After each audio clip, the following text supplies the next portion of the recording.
Let's do a more complicated example.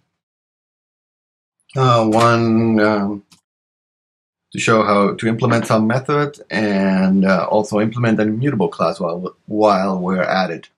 So what I want to do is I want to implement a class that handles distances, like real world distances with a unit. So, 10 meters, 5 feet, 1100 centimeters.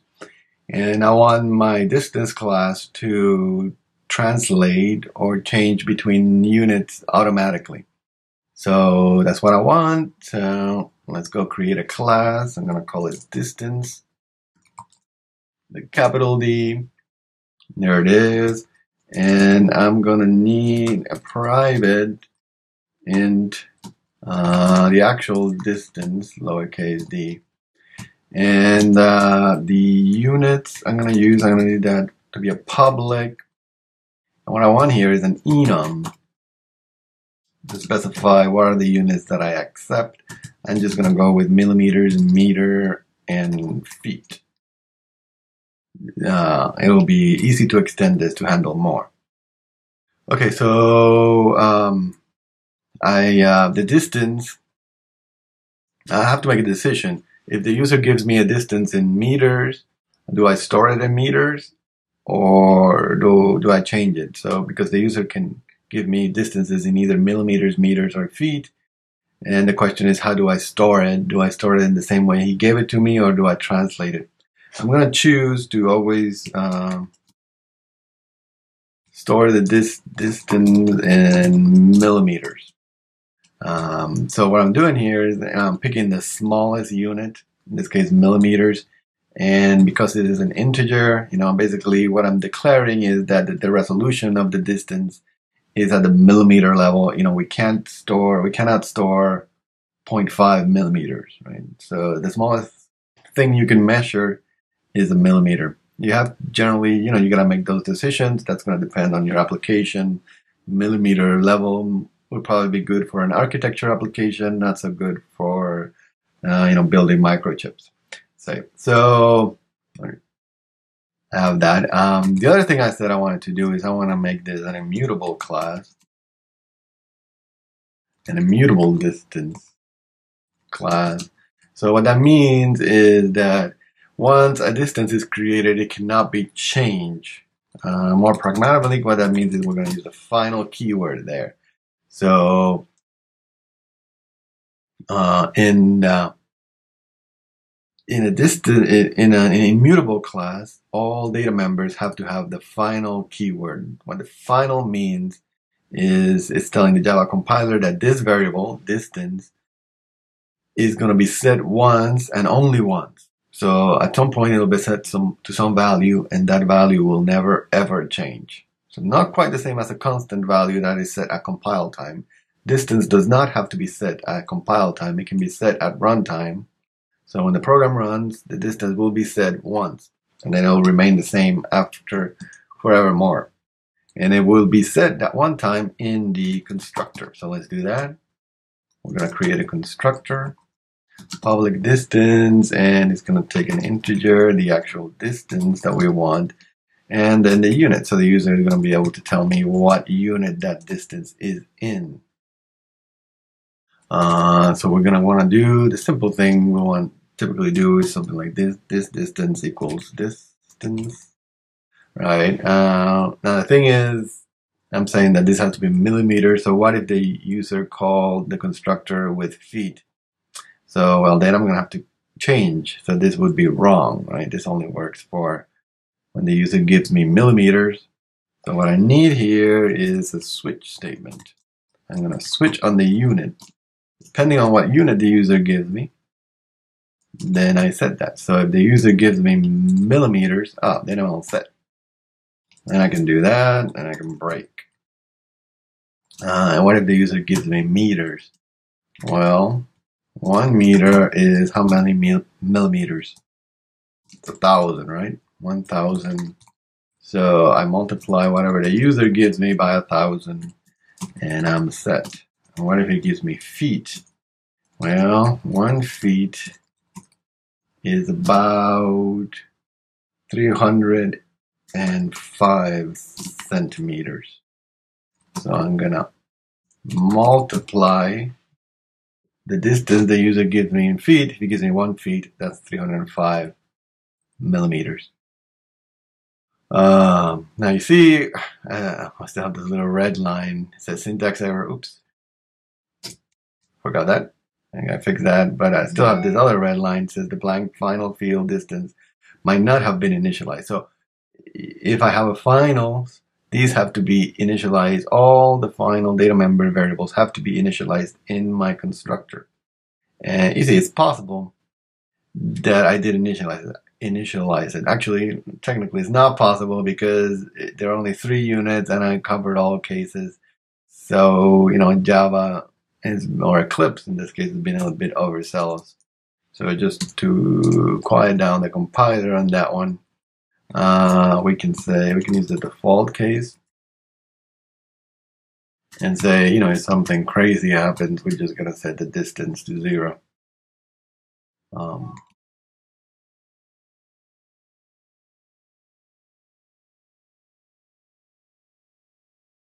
So we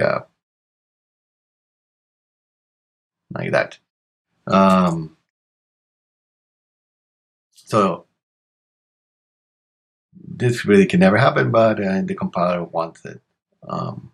So we'll put that in there. You might want to put here an error message, saying something strange has happened. Okay, so here we are. Now we can create a distance. Let's go over here and say distance d1 is a new distance. Let's say just 1, and then I want to specify unit dot millimeters.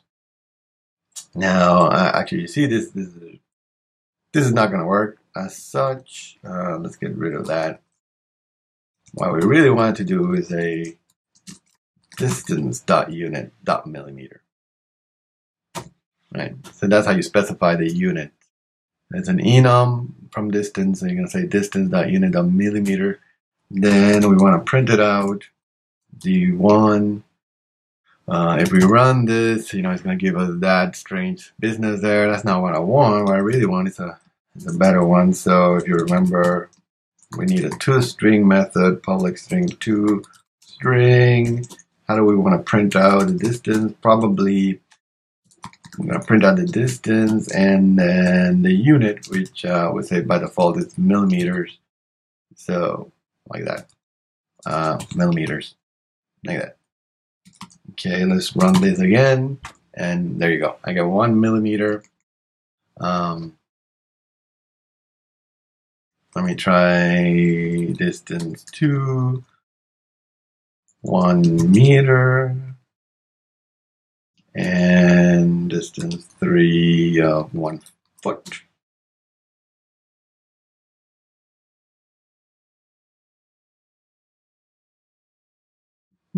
And 1, 2, 3, I can run that. So the first one is 1 millimeter, the next one is 1,000 millimeter, and the third one is 305 millimeters, because that's my default. Okay, so that worked. Right? We got all done. We can create distances. We can put them in there. And you see we're using a final, so this is these distances. Once I set distance d1, this distance, once I create it, it can never be changed. So the next thing you might want to do is, of course, add distances. So let's create an add function. Public, the way you create an add function with an immutable, since it's immutable, I cannot change this distance, right? So what I need to do is create a new distance that is the sum of the two, of this one and the one I'm getting past. So public distance add, and then distance other, the other distance. And to add the two distances, the new distance is simply this guy's distance plus the other guy's distance, right? And but I have to return a new distance object, so I have to say return new distance, and there's a new distance, unit dot millimeter. And I can safely do this addition, right? Because I know my invariant is that this distance is always stored in millimeters, right? So I know that this number and this number are both in millimeters, so I can just add them, create this new number, and then using this new number, put that in here and create a new distance and return that new distance to the user. So there you go. So now I can print out, this one can be d1.add. I can do d1 dot, and I should get the add. There it is, and then I can add it to, say, d2, and print the sum of those two, which will be 1001 millimeters, right? So d1 is 1 millimeter plus 1 meter is 1001 millimeters. That works pretty nicely. Okay, another thing I wanted to mention while we're here is, so I'm doing all this testing here, and but in reality, what you want to do is actually take all that and move that over to here, right? So here we are in distance.java. Let's say this was a much bigger program. And the main is, part of this very large program. And when you start the main, it's going to start the GUI. It's going to do all this other stuff. You don't want to have all this testing code in here, right? You can't. So you can, however, put testing code right in here within the distance class. And then you can run it. So if you just run this distance.java, you hit the run button. On the keyboard, as I just did, it'll run it. So you can do, you don't have to just run the main. Every .java file can have a main, and a very common thing to do is to use all these other mains to put your unit testing. So basically that means you're going to put methods here that test this particular class. In this case, we want to test the distance class. And so this is one way of doing it, right? So you start out by just printing things. This is what we do while we're testing. The next thing you might want to do is, once you know that D1 should be, when you print, it should look like that, you can use the assert statement. So Java has an assert statement. You can say, okay, I want to assert that D1, so 1mm dot equals D1 dot toString. So this is saying I want to assert that D1 dot toString should generate this string, which is 1mm. So I can, when I run that, assert does nothing. The idea is that if you change it, when you run it, it'll break, right? So if this was supposed to say 4 millimeters and it didn't, it breaks like that. One thing to note, and I already did this, but when you do this the first time, is Java will probably ignore the assertion, because by default, Eclipse is set to ignore assertions. So what you want to do is you want to click here, go to that distance. Go to run configurations, and then find distance here. Then go to, I'm going to move this down so you can see it. Over here, move to arguments, and on VM arguments, you type in that, what I just did, -EA. I had already done that. So this is, EA is for enable assertions. So when you do that, you can run it. And that enables assertions. If I didn't have that, let me get rid of it. I'm going to go run configurations here. Distance, arguments. So by default, it's empty. So I'm going to hit apply, run. So if it's empty, it's just going to ignore that. So you don't want it empty when you're testing stuff. You want it in there.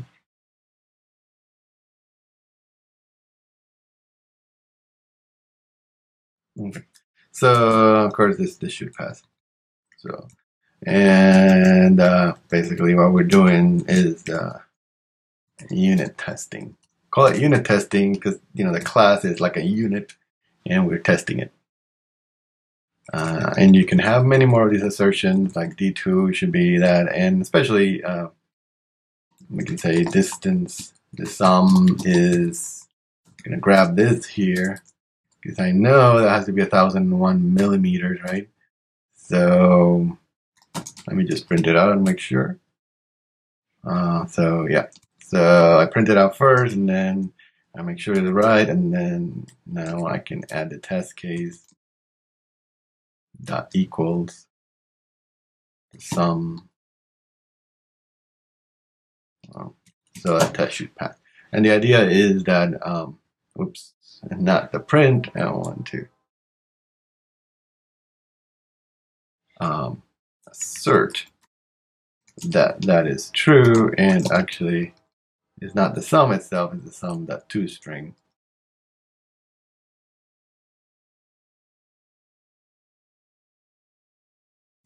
So now the idea is that when you run it, if you don't see any red stuff here, you're okay, you're good to go. Okay, so that's the addition. You have the addition. Once you have the addition, subtraction is easy. Just cut and paste. You can subtract, and just change that to a minus. Now, one issue might be, well, what if the distance is negative? You probably can't allow the negative distance. Maybe you can. So maybe that's okay. Another thing you might want to do, like I said, final thing is we have toString is always in millimeters, but what if I want my output to be in feet? I can just write another method, toString feet, and that one is going to return the distance. And okay, so one millimeter in feet. So that the millimeters, I have to multiply to convert. I have to convert millimeters to feet. That means I have to multiply the millimeters by 0.00328. So this is going to give me the distance in feet, right? This multiplication. Oops. And then I want to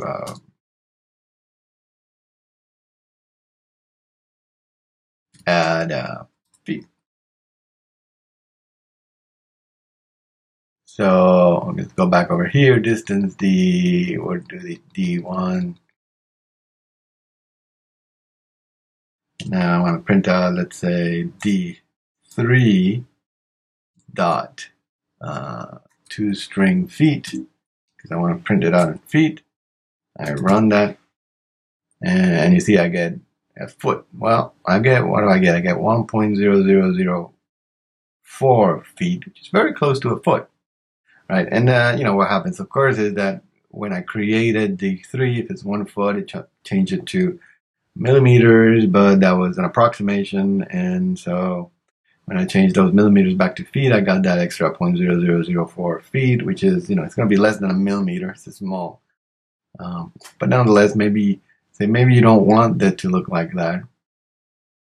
So maybe I want all my distances when they come out to be, I want to truncate anything less than 2 decimal digits.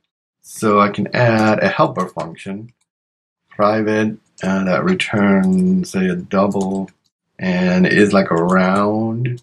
It's a rounding, but round to 2 digits.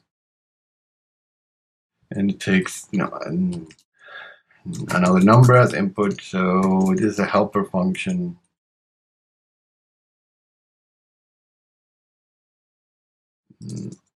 Number rounded to 2 digits. So I take to round the number to 2 digits, I'm going to take the number, multiply by 100, and round that down to an integer. Math.round, you remember, does that. And then divide that by 100.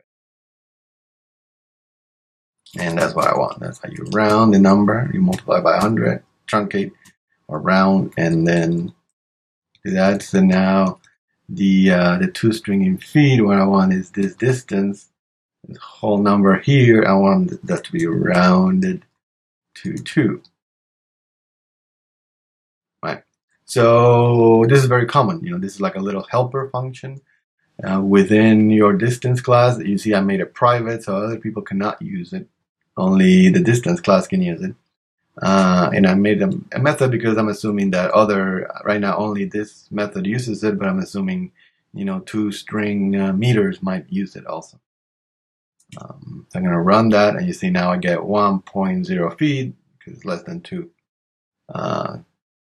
decimal points. And similarly, if I wanted toString meters, the distance to get meters, I just multiply times 0.0001, and it's 1,000.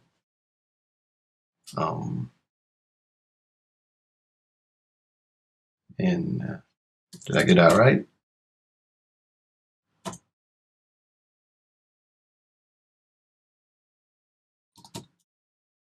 .001.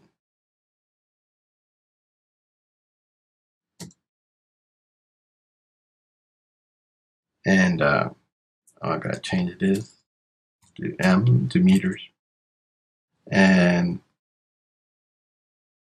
so I can test that.